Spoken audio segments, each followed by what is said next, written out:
Ayan, magluto tayo ng tahong. Ayan, para sa pananghalian, tahong. Ayan, magisa-gisa tayo. Luya. At saka isunod natin dyan yung bawang. Madali lang yung bawang, kaya isunod na agad natin dyan ang sibuyas. Ayan. Ayan. Para masarap yung sabaw. Ang sabaw natin. Bless Sunday sa inyong lahat po. Kumusta po ang lahat, mga kaibigan ko? Ayan. Luto-lutuin lang natin yung sibuyas. Ayan.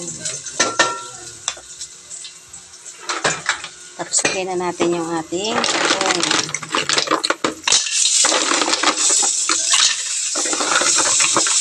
Ayan. Napataba yung tahong na yan. Binili ko yan sa aking suki. Binibigyan ko ng kalaba.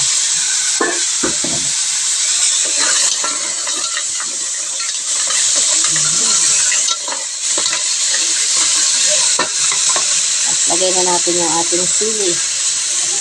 Ayan. Tapos ang isasabaw natin dyan ay hugas, bigas. Ayan. Para masarap ang sabaw. Ayan.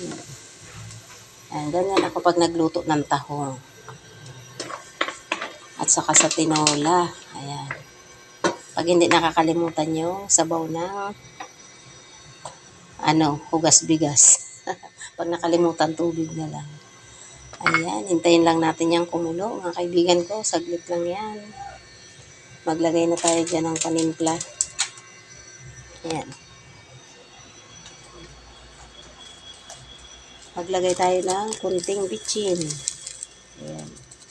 Kunting-kunti lang. Ay, hindi pwede marami. Ayan, kunti-kunti lang na bitchin.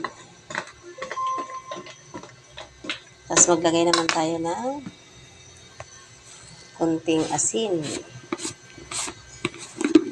Maglagay tayo ng kunting asin. Kunti lang dahil malasa na yan. Ayan, kunti lang. Pwede naman yan, yung dahon ng malunggay o kaya talbos ng kamote.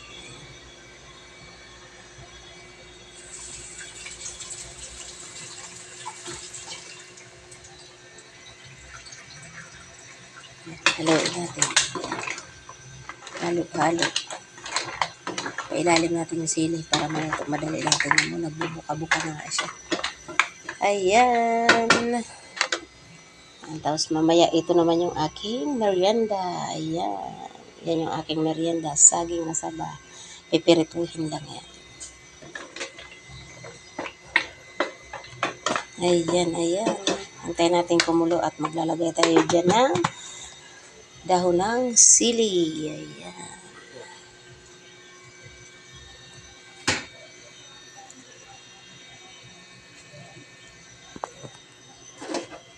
Saglit lang yan. Ayan, nagkukulo na. Simula na siyang kumulo-kulo. Dapat pakuluin natin siya ng mainam para lutong-luto talaga. Yun. Ayan. Ito naman ilalagay natin na dahon ng sili. Ayan. May tanim ako na sili, kaya doon na lang ako nagpitas ng dahon. Kasi nakalimutan ko sa sa palengke bumili. Pero tignan nyo, mas makinis ang dahon ng sili na tanim ko. Kasi walang walang spray. Ayan, kumukulo na ang ating sabaw.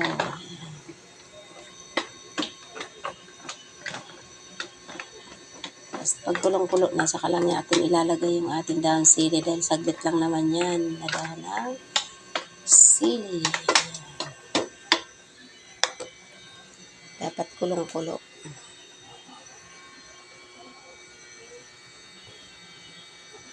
Yun.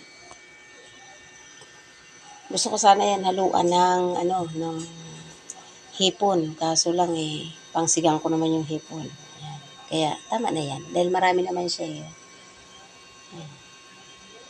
Yun. Yan ay masarap ang sabaw. Ayan. Hindi na maglalagay ng kung ano-anong mga pampalasa.